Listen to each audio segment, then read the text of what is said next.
In the quiet of your living room, you catch yourself mid-sentence. You're explaining your day to a creature who can't possibly understand the weight of your words. Your dog tilts their head. Your cat blinks slowly. And somehow, you feel heard. This isn't madness. This is the secret language of companionship.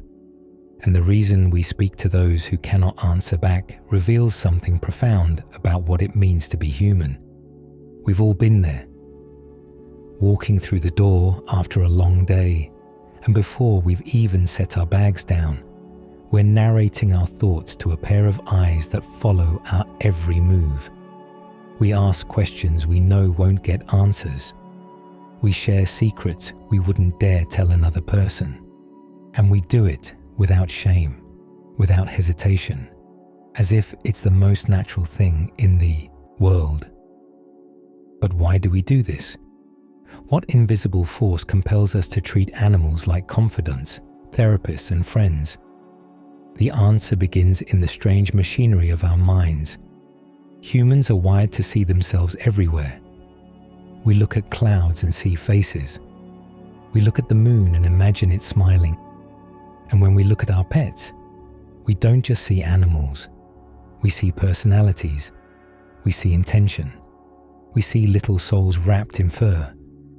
This is called anthropomorphism, the act of giving human traits to non-human things.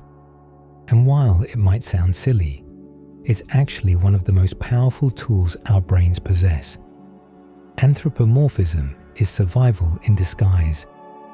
For thousands of years, being able to predict behavior kept us alive.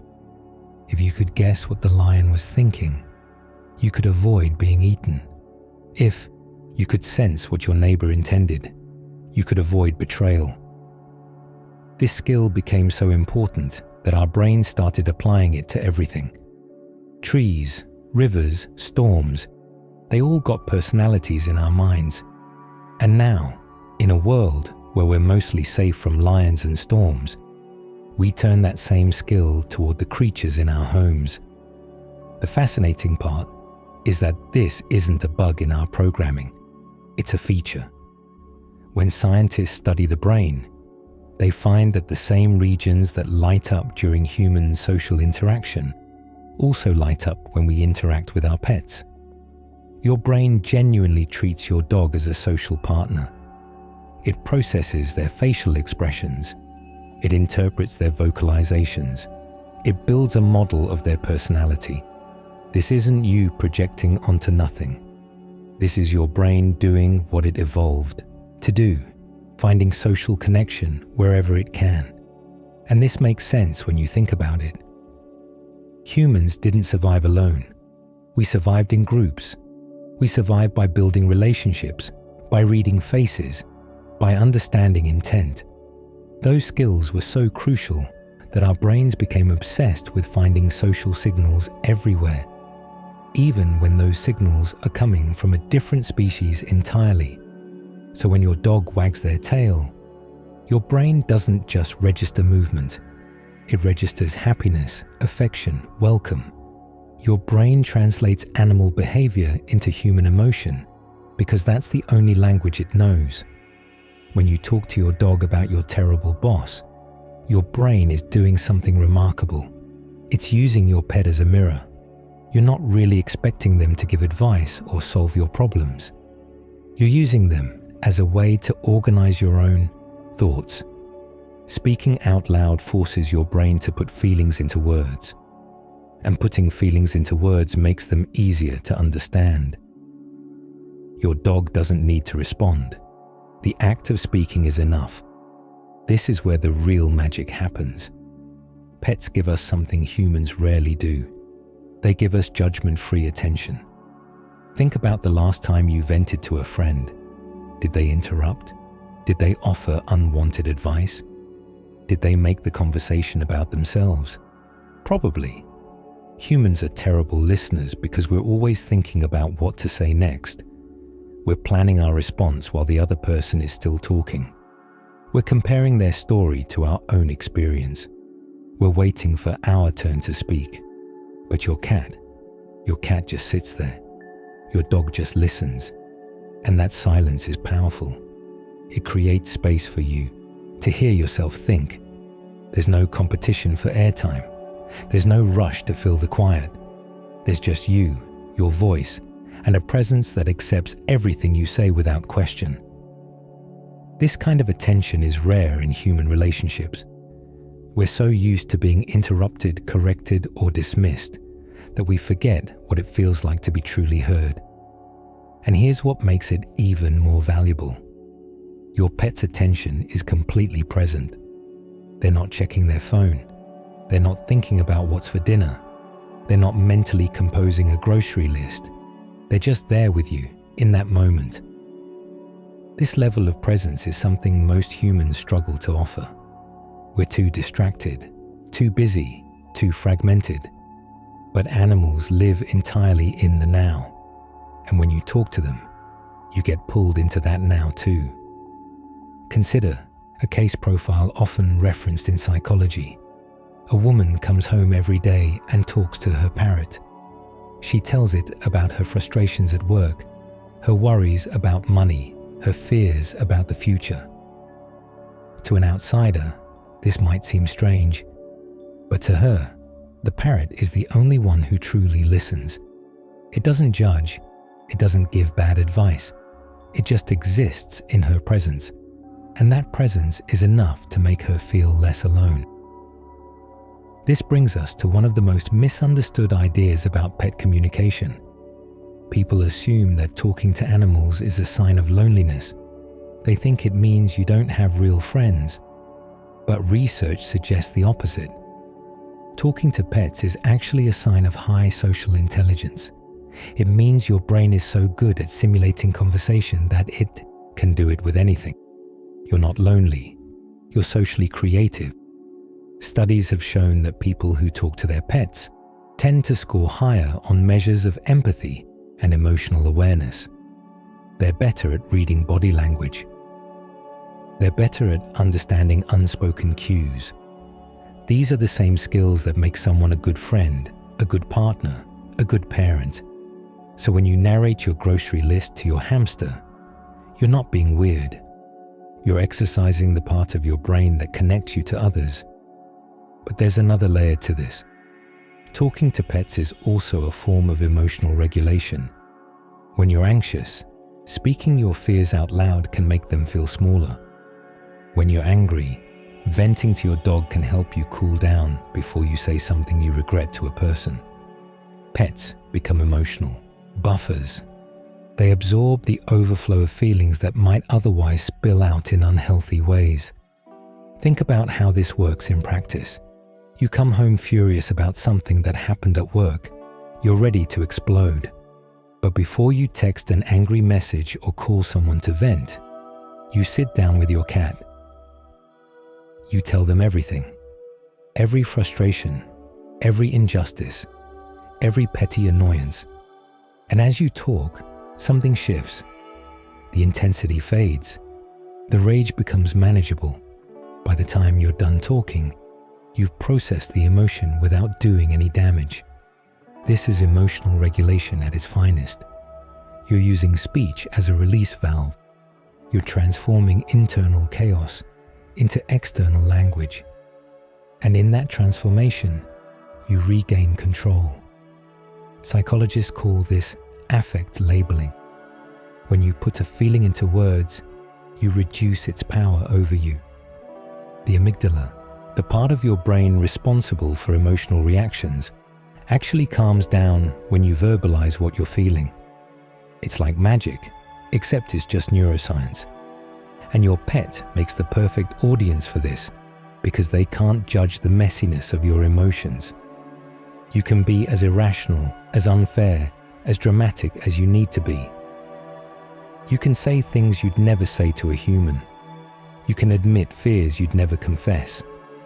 And your dog will just keep looking at you with those same loving eyes. No criticism, no advice, no lectures about perspective, just acceptance. In a narrative illustration of this behavior, imagine a man who's just lost his job. He's devastated. He's ashamed. He doesn't want to burden his family with his emotions, so he sits on the floor with his dog and just talks. He tells the dog everything: how scared he is, how worthless he feels, how uncertain the future looks. The dog doesn't fix anything, but the man feels lighter. He's processed his emotions in a safe space, and now he's ready to face his family with a clearer mind. This is the mirror effect in action. Pets don't just listen. They reflect. When you talk to them, you're really talking to yourself. You're using their presence as a way to slow down and examine your own thoughts. It's like therapy, except your therapist has 4 legs and never sends a bill. And here's where it gets even more interesting. The way we talk to pets reveals how we talk to ourselves. If you're harsh with your dog, you're probably harsh with yourself. If you're gentle and encouraging, you're probably kinder to your own inner voice. Pets become mirrors not just for our thoughts, but for our self-talk. They show us how we treat the vulnerable parts of ourselves. This is why the language we use with pets matters. Listen to someone talking to their cat. They use a soft voice. They use simple words. They're patient. They're affectionate. Now think about how that same person talks to themselves in their head. If they could bottle that kindness and direct it inward, they'd probably be a lot happier. Pets teach us how to be gentle. They model the kind of relationship we should have with our own minds. But not everyone sees it this way. There's a stigma around talking to animals. People worry that others will think they're crazy. They worry that it's a sign of mental decline or social failure. And this fear is everywhere. You see it in movies where the lonely old woman talks to her cats. You see it in jokes about the single guy who treats his dog like a child. The message is clear. If you talk to animals, something is wrong with you. But where does this stigma come from? Part of it is cultural. Western society places enormous value on rationality, logic, and productivity. Anything that seems silly or unproductive gets dismissed. Talking to something that can't talk back seems irrational. It seems like a waste of time. And in a culture that measures worth by efficiency, wasted time is a sin. But this is a narrow way of viewing the world. Not everything needs to be productive. Not everything needs to make logical sense. This stigma is built on a misunderstanding. It assumes that human conversation is the only valid form of communication. It ignores the fact that humans have always talked to non-human things. We talk to plants when we water them. We talk to cars when they won't start. We talk to computers when they freeze and frustrate us. We even talk to ourselves in the mirror, rehearsing conversations or giving ourselves pep talks. None of this is madness. It's just the way our brains process the world. The truth is, talking to animals is one of the sanest things we do. It's a recognition that connection doesn't require language. It's an acknowledgement that presence matters more than words. When you tell your rabbit about your bad day, you're not delusional. You're honoring the fact that companionship comes in many forms. And here's the thing that really breaks the stigma. Pets understand more than we think. They don't understand words the way we do, but they understand tone. They understand energy. They understand body language. Your dog knows when you're sad even if you don't say it. Your cat knows when you're stressed even if you hide it. So when you talk to them, you're not just talking into the void. You're communicating in a language older than words. This is the part where we need to talk about theory of mind. This is the ability to understand that others have thoughts, feelings, and perspectives different from your own. It's what allows you to imagine what someone else is thinking, and it's the foundation of empathy. When you talk to your pet, you're exercising this ability. You're imagining what they might be thinking. You're putting yourself in their paws, and this keeps your empathy muscles strong. Children do this naturally. They talk to stuffed animals. They have conversations with imaginary friends. They narrate entire worlds that only they can see. And we don't call it madness. We call it imagination. We call it play. But somewhere along the way, adults are told to stop. We're told that talking to things that can't talk back is childish. And we lose something important when we believe that lie. Because talking to pets is a form of play. It's a way of keeping wonder alive. It's a refusal to let the world become too serious, too rational, too cold. When you ask your fish how its day was, you're remembering what it's like to see magic in the ordinary. You're remembering that not everything needs to make sense. There's also a spiritual dimension to this. Many cultures believe that animals carry wisdom. They see them as messengers, guides, teachers. In these traditions, talking to animals isn't strange. It's sacred. It's a way of staying connected to something larger than yourself. And even if you don't believe in any of that, there's still value in the practice. Because talking to your pet is a form of gratitude. It's a way of saying thank you for their presence, even if they can't understand the words. This brings us to the climax of the whole idea. The reason talking to pets feels so natural is because it taps into something ancient. Before language, before civilization, humans and animals lived side by side. We hunted together. We protected each other. We survived together. And in that shared existence, communication wasn't about words. It was about trust. It was about presence. It was about being in the same space and knowing you weren't alone. That instinct never left us. It's still there, buried deep in our DNA. And when we talk to our pets, we're reaching back to that time. We're remembering what it felt like to be connected to the natural world. We're remembering what it felt like to have a companion who didn't need to speak to be understood. So when people say talking to animals is crazy, they're missing the point. It's not crazy, it's human. It's beautiful. It's a refusal to let loneliness win. Because loneliness isn't about being alone. It's about feeling unseen. And when your dog looks at you while you talk, when your cat purrs in response to your voice, you're seen, you're witnessed, you're known. This is the power of the secret language. It's not really about the animals at all. It's about you. It's about your need to be heard. It's about your need to process emotions. It's about your need to practice empathy. And pets give you all of that without asking for anything in return, except maybe a treat and a scratch behind the ears. But let's address the elephant in the room. What about people who genuinely struggle with human relationships? What about people who prefer animals to people? Is that healthy? The answer is complicated. If you're avoiding humans because you've been hurt, that's understandable. Animals are safer. They're predictable. They won't betray you.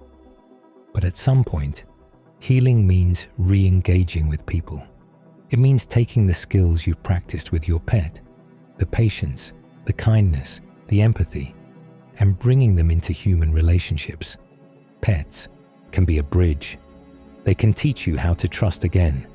They can remind you that connection is possible, but they shouldn't be a replacement for human connection, because humans need humans.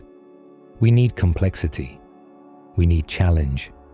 We need the mess and beauty of relationships that require effort. That said, there's nothing wrong with preferring the company of animals in certain moments. After a hard day, your cat might be exactly what you need. After a fight with a friend, your dog might be the only one who can calm you down. Animals offer a different kind of love. Not better, not worse, just different. And that difference is valuable. Now let's talk about the flip side. What does it mean when someone never talks to their pet? Does it mean they're cold, unfeeling? Not necessarily.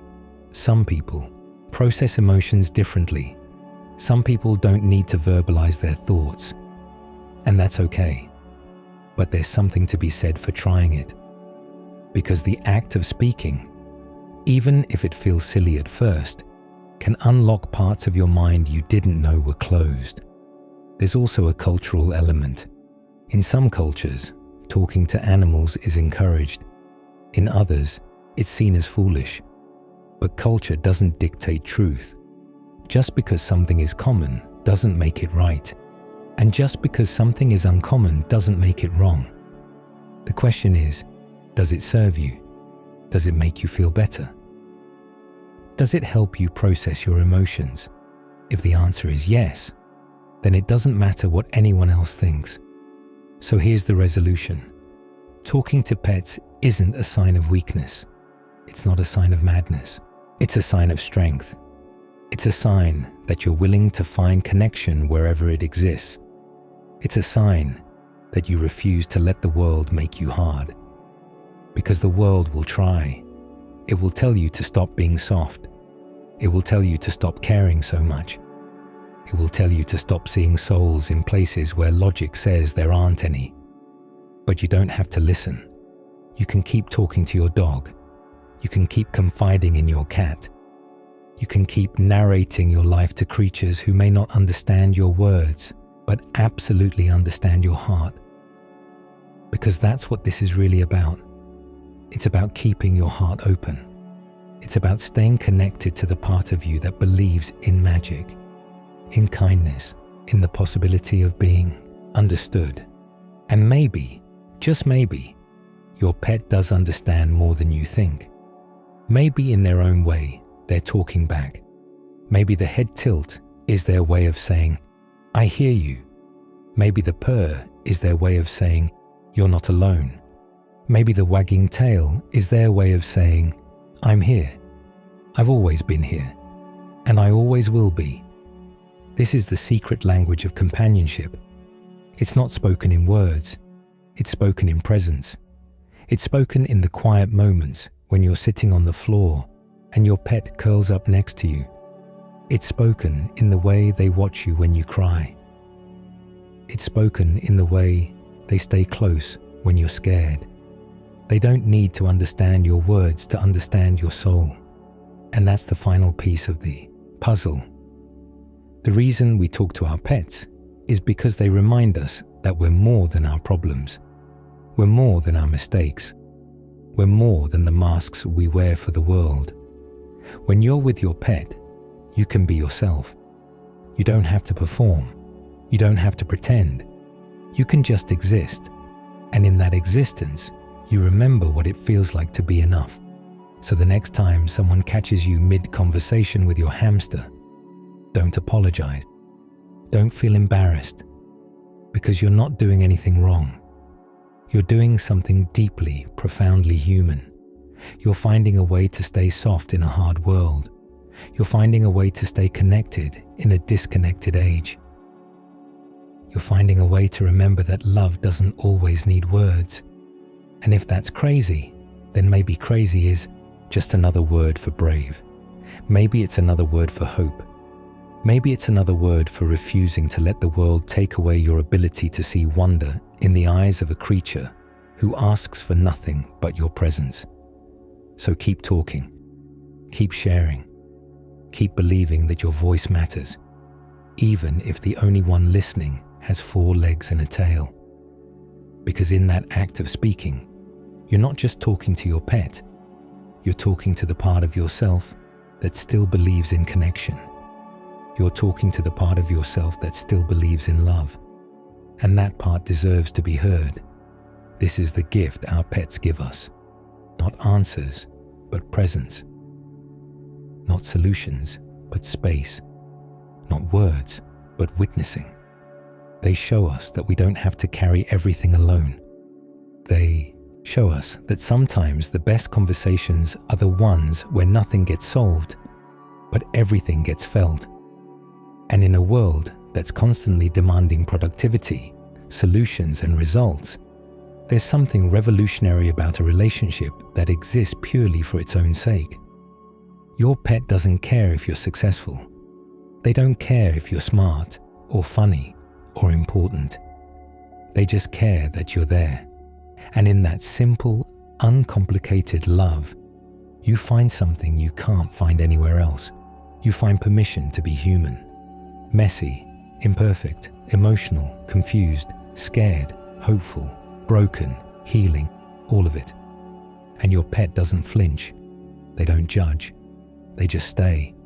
And in their staying, you learn what unconditional presence looks like. You learn what it means to show up for someone without expecting anything in return. And maybe, if you're lucky, you learn to show up for yourself the same way. So that's why we talk to our pets.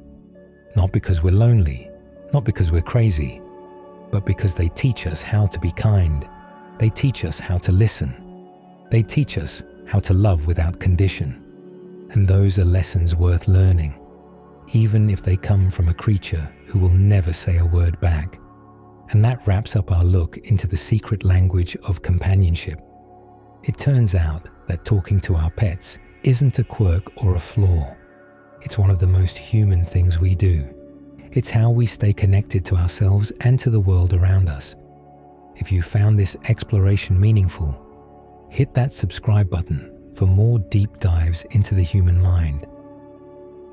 Drop a comment and tell me about your relationship with your pet. What do you talk to them about?